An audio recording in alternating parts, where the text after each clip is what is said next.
En algunas aplicaciones no necesariamente necesitamos una flijadora automática. Podemos trabajar perfectamente con una herramienta de flijado manual. En algunos entornos industriales y logísticos, el flijado manual sigue teniendo sentido, siempre que la herramienta sea la adecuada.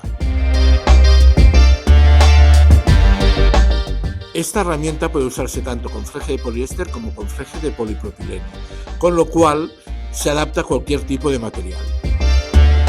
Es importante elegir la herramienta adecuada a tu necesidad y aplicación.